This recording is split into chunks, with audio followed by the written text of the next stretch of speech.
auditrices, chers auditeurs, bonjour.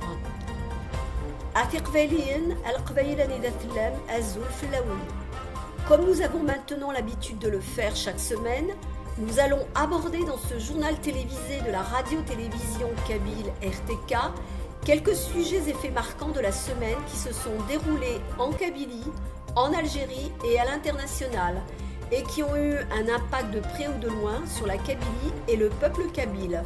Tout d'abord, les sujets impactant directement la Kabylie. Le premier sera opération coup de poing de la police algérienne à Tizi Ouzou et Drah Ben Khedda en Kabylie, une tentative d'intimidation contre la jeunesse kabyle. Deuxième sujet, l'Algérie accentue son terrorisme judiciaire sur les militants politiques kabyles. Le troisième, démolition de 48 villas à Timkhrat Toudja, à Fgayet, un acte de sabotage économique contre la Kabylie.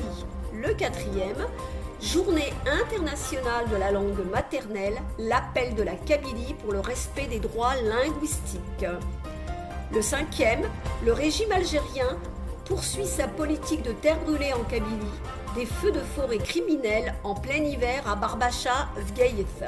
Et le dernier, le consulat général de France à Alger organise des tournées consulaires à Tizi Ouzou et Fgayet. Puis, les sujets concernant l'Algérie, au nombre de 2. La militarisation de la diplomatie algérienne, des officiers nommés ambassadeurs et consuls à l'étranger.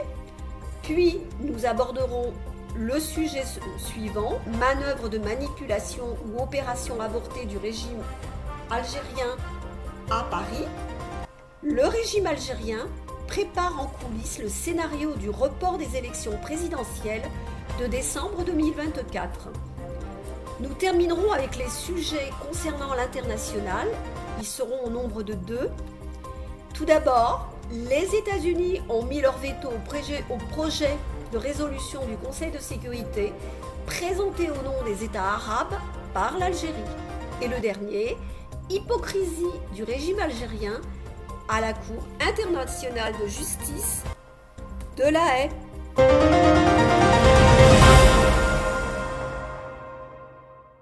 Dans le détail des sujets concernant la Kabylie. Le premier, opération coup de poing de la police algérienne à Tizi Ouzou et Drah Ben Khedda en Kabylie, une tentative d'intimidation contre la jeunesse kabyle. Les forces de police algériennes ont lancé plusieurs opérations coup de poing à Tizi Ouzou et Drah Ben Khedda en Kabylie, prétendument dans le but de rétablir l'ordre public. Cependant, selon de nombreux témoignages, cette opération n'était en réalité qu'une manœuvre d'intimidation contre la jeunesse kabyle visant à semer la terreur et à réduire au silence la voix vibrante de la Kabylie. Des résidents de Tizi Ouzou et de Drah Ben Khedda ont décrit des scènes de provocation, d'humiliation et d'intimidation alors que les forces de police ont envahi les rues, arrêtant arbitrairement des jeunes, spoliant des biens des particuliers et perquisitionnant des maisons sans mandat. Ces actions ont été perçues comme une atteinte flagrante aux droits fondamentaux des citoyens kabyles, jetant une ombre sur les prétendus efforts des autorités coloniales pour maintenir la sécurité et la stabilité en Kabylie.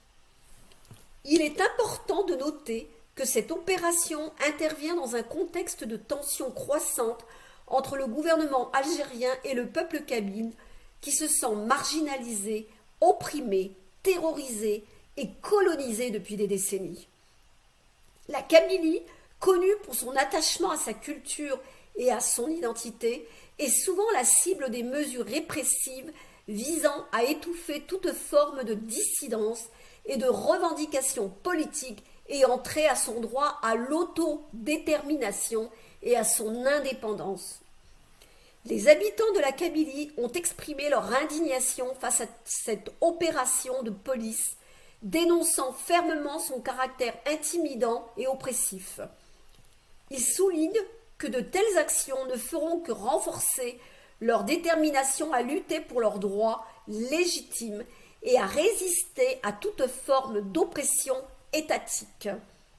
En ces temps sombres, où les voix du peuple kabyle sont étouffées et où les droits de l'homme sont bafoués, il est impératif que la communauté internationale reste vigilante et exprime son soutien au peuple kabyle dans sa quête de justice, de liberté et de dignité. L'opération des forces de police à Tizi Ouzou ne doit pas rester dans l'ombre. Elle doit être exposée pour ce qu'elle est, une tentative de museler la Kabylie et de bâillonner sa jeunesse dynamique et résiliente.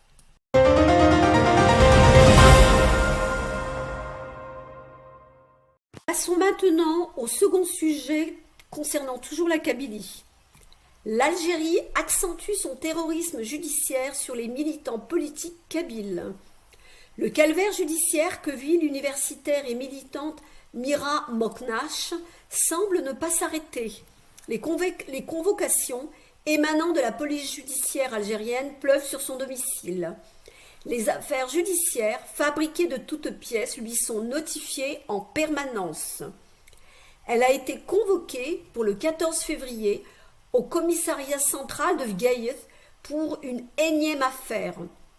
Elle a été auditionnée à propos de ses publications sur Facebook et contrainte de signer son contrôle judiciaire. Lors du procès en appel du 20 février dernier, le parquet de Tizi Ouzou a requis l'aggravation de la peine à l'encontre de l'artiste et écrivain Ali Belho, ainsi que ses deux éditeurs.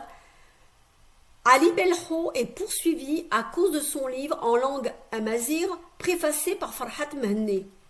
Le tribunal de première instance de Dra al-Mizan l'a condamné le 13 décembre 2023 à 3 ans de prison ferme et une amende de 100 000 dinars. Ces deux éditeurs ont été condamnés quant à eux à une année d'emprisonnement et une amende de 50 000 dinars chacun. Le militant Jamal Ikni, malgré sa maladie chronique des intestins, subit lui aussi un harcèlement judiciaire quotidien. Après avoir reçu une convocation au commissariat d'Aouqas, il a été embarqué vers la centrale de Vgaïth. Sur sa page Facebook, il revendique le droit d'aimer et déclare vouloir entamer une grève de la faim. Il a été relâché après l'établissement d'un PV d'audition au commissariat d'Aouqas. Son téléphone lui a été confisqué. Il sera présenté incessamment devant le juge d'instruction. Le militant politique Omar Asl Laharbi a été condamné ce mardi par le tribunal de Vgaïth à une peine de 6 mois de prison ferme et d'une amende de 50 000 dinars. En garde à vue, depuis le 11 février au commissariat central de Vgaïth, le militant Malik Sbahi a été jugé en comparution immédiate et condamné à une peine de 6 mois de prison ferme, assortie d'une amende de 50 000 dinars. Le tribunal de Touvirtz a condamné le 15 février le militant Ali Nedja à une peine de 3 mois de prison avec sursis et une amende de 20 000 dinars lors d'un procès en comparution immédiate. Il avait été arrêté le 14 février et son domicile a été perquisitionné. Il a été maintenu en garde à vue jusqu'à sa présentation le lendemain devant le parquet. Sa famille ignorait le lieu de sa détention.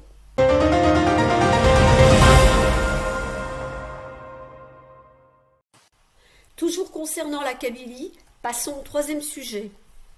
Démolition de 48 villas à Timurat Soudja Afgaïth, un acte de sabotage économique contre la Kabylie. Le régime algérien a une fois de plus démontré son mépris envers la population kabyle en procédant à la démolition de 48 villas à Timurat Soudja Afgaïth, sous prétexte qu'elles auraient été construites illégalement. Assistés par les forces de police et de gendarmerie, les initiateurs de cette opération ont pour objectif de récupérer les terrains pour les remettre entre les mains de la spéculation foncière. Il est à rappeler que d'autres opérations similaires ont eu lieu à Athmendel et à Tasbouch, relevant respectivement des communes de Athxila et de Vgaïth. Cette action présentée comme une mesure visant à lutter contre les constructions illicites cache en réalité un plan insidieux de sabotage économique contre la Kabylie, plan qui perdure depuis des décennies. Les 48 villas situées dans la région de Vgaïet représentent bien plus que de simples habitations. Elles sont le fruit de dur labeur et de l'investissement financier de nombreux citoyens kabyles, qui ont consacré leur énergie et leurs ressources à la construction de leur foyer.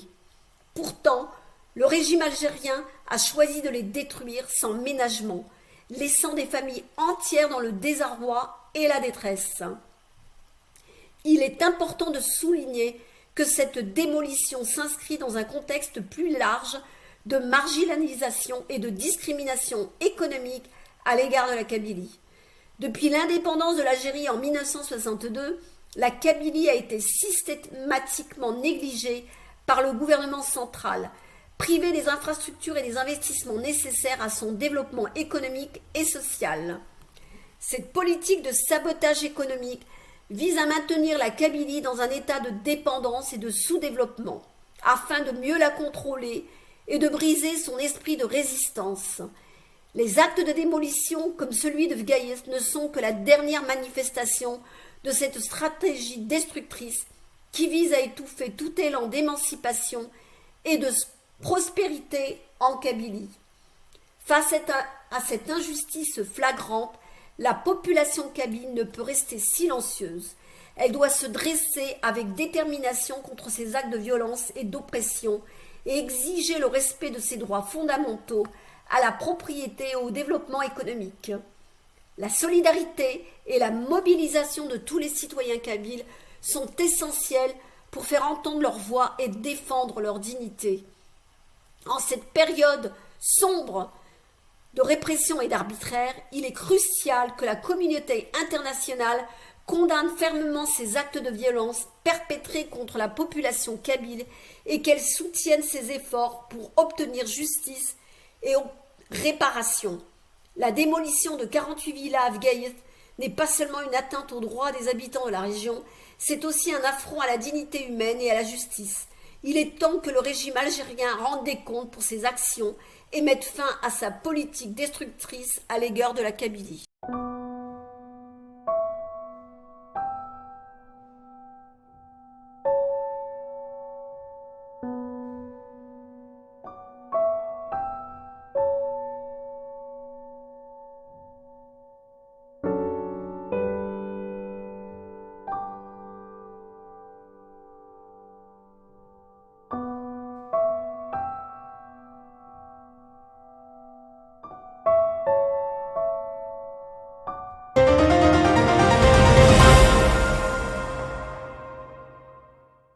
Passons au quatrième sujet concernant la Kabylie. Journée internationale de la langue maternelle, l'appel de la Kabylie pour le respect des droits linguistiques. Le monde célèbre la Journée internationale de la langue maternelle, une occasion de reconnaître l'importance vitale de préserver et de promouvoir les langues maternelles à travers le globe. Cette année, alors que nous célébrons la diversité linguistique qui enrichit notre humanité, il est essentiel de rappeler que chaque enfant a le droit fondamental d'accéder à l'éducation dans sa langue maternelle, comme le stipule la Déclaration universelle des droits de l'homme. Cependant, en Kabylie, ce droit fondamental est loin d'être respecté. Malgré une population majoritairement kabylophone, les enfants kabyles sont contraints de suivre leur scolarité en langue arabe. Une pratique imposée par le gouvernement algérien depuis des décennies.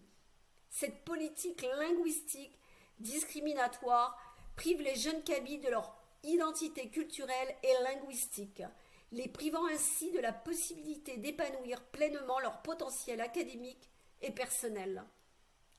La langue kabyle, riche en histoire et en tradition, est bien plus qu'un simple moyen de communication.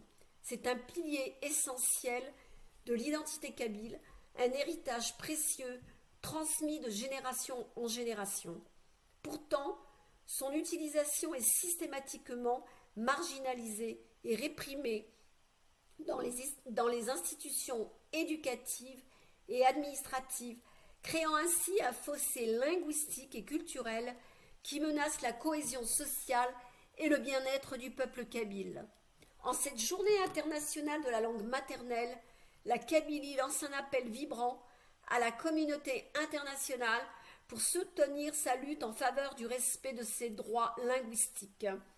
En attendant l'édification de son propre État libre et indépendant, il est temps que le gouvernement colonial algérien reconnaisse la langue kabyle et garantisse aux enfants kabyles le droit de recevoir une éducation dans leur langue maternelle.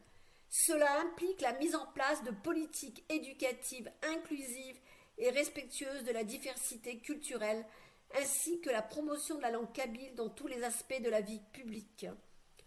En tant que gardiens des droits de l'homme et des valeurs de diversité et d'inclusion, nous avons le devoir de défendre les droits linguistiques des peuples autochtones et minorés du monde entier. En soutenant la lutte de la Kabylie pour le respect de sa langue maternelle, nous défendons les principes fondamentaux de la dignité humaine et de la justice sociale. Ensemble, engageons-nous à faire entendre la voix de la Kabylie et à œuvrer pour un avenir où chaque enfant peut apprendre et s'épanouir dans sa langue maternelle, fier de son identité et de sa culture.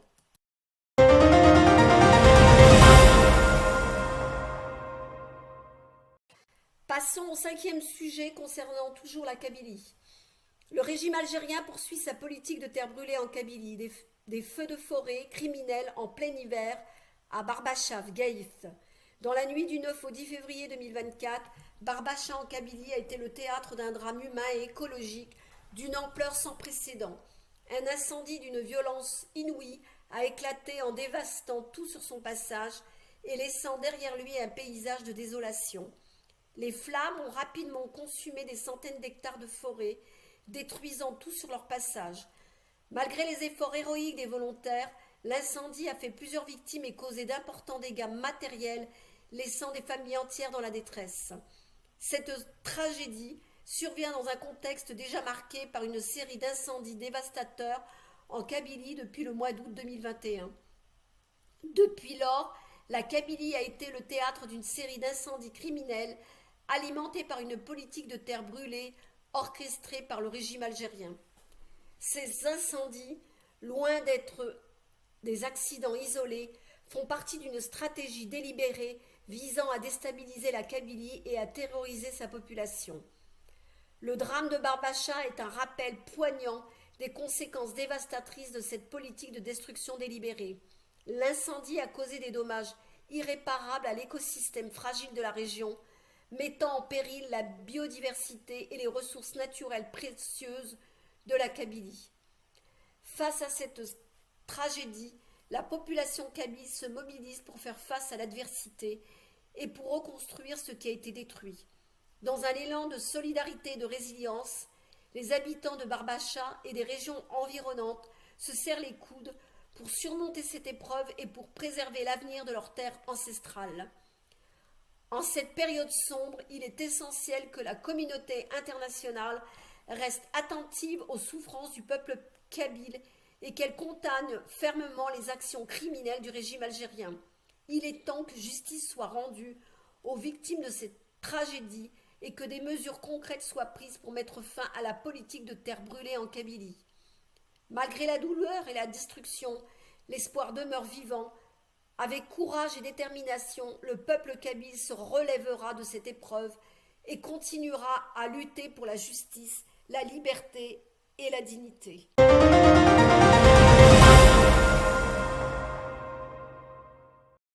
Sixième et dernier sujet concernant la Kabylie. Le consulat général de France à Alger organise des tournées consulaires à Tizi Ouzou et Vgaïs. Sur son site web, le consulat de France à Alger annonce qu'il a organisé une tournée consulaire les 20, 21 et 22 février 2024 à Tizi Ouzou en Kabylie. Il annonce également l'organisation d'une autre tournée consulaire à Vgaïs les 3, 4 et 5 mars prochains. Lors de ces tournées consulaires, les démarches administratives suivantes pourront être effectuées. Dépôt d'une demande de passeport ou carte nationale d'identité, retrait d'un passeport ou d'une carte nationale d'identité, légalisation de signature, certificat de vie, retrait de certificat de nationalité française, perception des frais de dossier de nationalité française au titre de l'article 21-26, procédure allégée, remise de certificats et de capacité à mariage, question état civil, question nationalité. Le Consulat général de France invite au préalable les personnes intéressées de bien vouloir lui indiquer par courriel laquelle de ces démarches elles souhaiteraient pouvoir accomplir et préciser leur nom, prénom, date de naissance ainsi que la démarche concernée.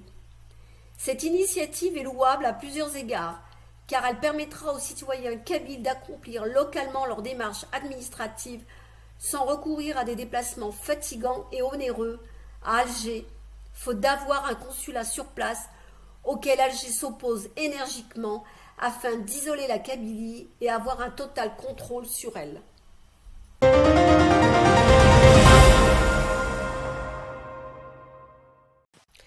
Passons maintenant au sujet concernant l'Algérie. Tout d'abord le premier, la militarisation de la diplomatie algérienne, des officiers nommés ambassadeurs et consuls à l'étranger. La diplomatie algérienne prend une tournure militaire de plus en plus ouverte, avec des officiers militaires, notamment des généraux à la retraite et des colonels issus de la sécurité militaire, sur le point d'être nommés dans des postes diplomatiques stratégiques à travers le monde.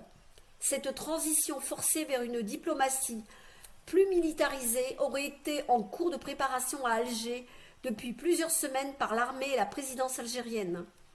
La nomination de consuls d'Algérie en Libye, Saint-Étienne, Paris, Stockholm, Rome, Milan, N'Djamena et Londres serait déjà pourvue pour des officiers militaires des forces spéciales, des hauts gradés du renseignement extérieur. Il est prévu que ces militaires, réputés pour leur fermeté et leur allégeance au maître actuel de l'Algérie, soient désignés dans les capitales clés pour la diplomatie algérienne. Cette militarisation croissante de la diplomatie algérienne suscite des tensions au sein des diplomates traditionnels et civils qui voient d'un mauvais œil leur mise à l'écart dans la gestion des affaires internationales de l'État.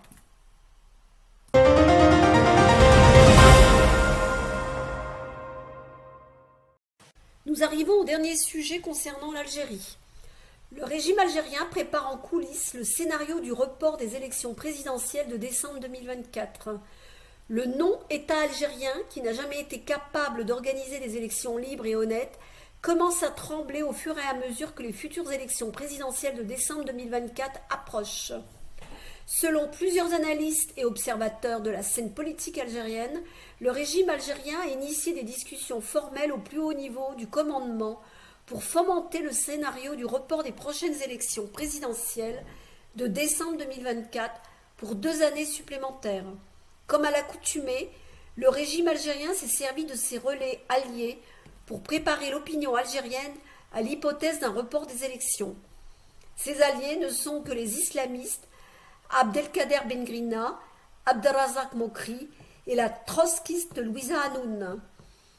Ils sont chargés chacun de ces arguments d'expliquer et de défendre cette option du report des élections.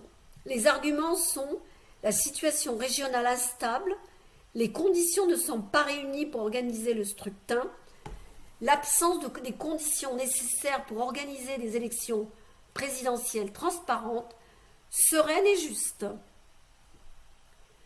Menaces extérieures contre la sécurité nationale, tensions régionales et insécurité aux frontières du pays. La lutte habituelle des clans au sommet du pouvoir laisse présager la non-unanimité autour du 2e mandat de Tebboune à cause d'un bilan chaotique, l'absence de candidats crédibles aux prochaines élections, l'absence remarquée d'un consensus autour du choix du successeur potentiel d'Abdelmajid Tebboune et surtout la dissidence définitive de la Kabylie qui ne manquera pas de scorer un 0 vote. Dans tous les cas de figure, ces élections présidentielles sont algériennes. Elles ne concernent nullement la Kabylie et le peuple kabyle. La Kabylie attend avec impatience son référendum pour son autodétermination et son indépendance.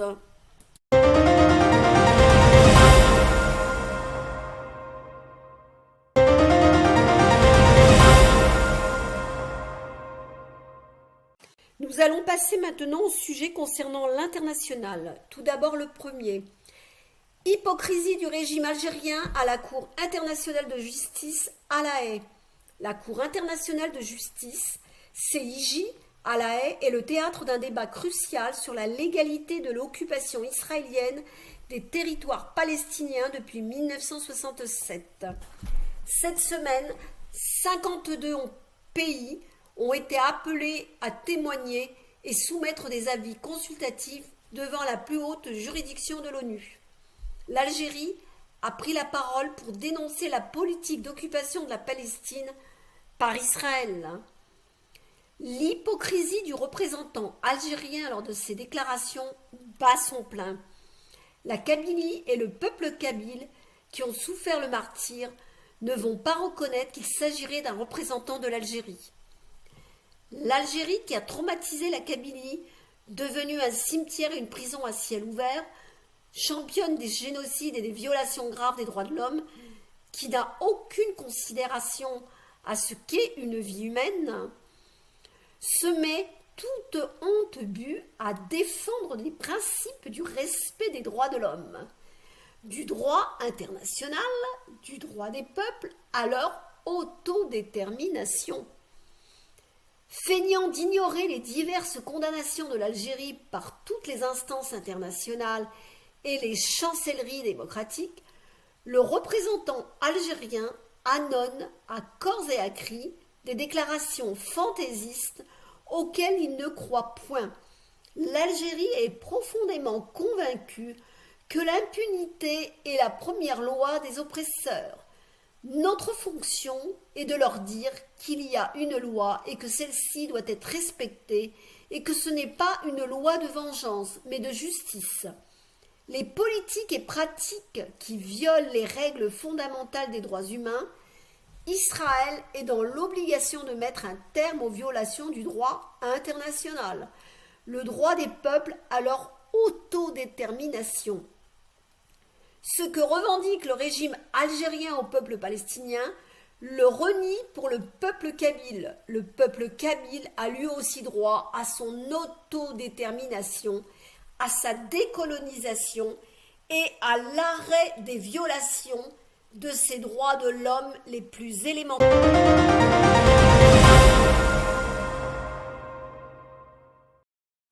Nous allons terminer cette revue de presse avec ce sujet concernant l'international. Les États-Unis ont mis leur veto au projet de résolution du Conseil de sécurité présenté au nom des États arabes par l'Algérie. Le texte de résolution algérienne, outre l'appel à un cessez-le-feu humanitaire immédiat, rejetait le déplacement de la population civile palestinienne, exigeait la libération immédiate et inconditionnelle de tous les otages et réclamait un accès humanitaire sans entrave. Pour être adopté, le projet de résolution devait recueillir au moins 9 voix pour et ne pas faire l'objet d'un veto d'un des 5 membres permanents du Conseil. Chine, États-Unis, France, Royaume-Uni et Russie. Le veto opposé par les États-Unis bloque le projet de résolution de l'Algérie. Les États-Unis ont fait circuler un autre projet de résolution rival soutenant un cessez-le-feu humanitaire temporaire à Gaza, dès que possible, et exigeant la libération de tous les otages capturés lors des attaques sanglantes du Hamas dans le sud d'Israël le 7 octobre. Le texte américain affirme également que l'armée israélienne ne doit pas mener d'offensive à Rafah dans le sud de Gaza dans les conditions actuelles. Plus d'1 million de Palestiniens ont trouvé refuge à Rafah, dont beaucoup ont été déplacés à plusieurs reprises.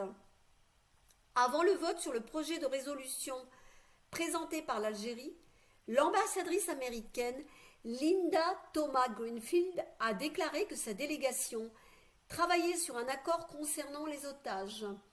Même si des divergences subsistent, les éléments clés sont sur la table, de sorte que si un accord est conclu, il impliquerait une paix durable. Elle a aussi déclaré que toute mesure prise par ce Conseil devrait aider et non entraver ces négociations sensibles en cours. Selon elle, le texte présenté par l'Algérie n'apportait pas une paix durable, mais prolonger la captivité des otages et la crise humanitaire, tout en précisant qu'alors que de nombreuses parties s'engagent dans des négociations sensibles, ce n'est pas le moment pour cette résolution qui met en péril ces efforts. C'est pourquoi les États-Unis proposent une résolution distincte qui œuvrerait en faveur d'un cessez-le-feu temporaire basé sur la formule selon laquelle tous les otages seraient libérés. Il est temps que ce Conseil condamne le Hamas, a-t-elle déclaré. Si le projet de résolution américain était adopté, ce serait la première fois que le Conseil de sécurité condamnerait le Hamas. Le projet réitère également la vision d'une solution à 2 États, Israël et Palestine, a noté Mme Thomas Greenfield. Nous arrivons à la fin de ce journal télévisé. Nous vous remercions pour votre attention et votre écoute. Nous vous donnons rendez-vous pour le prochain journal. Au revoir, prenez soin de vous. El Soufef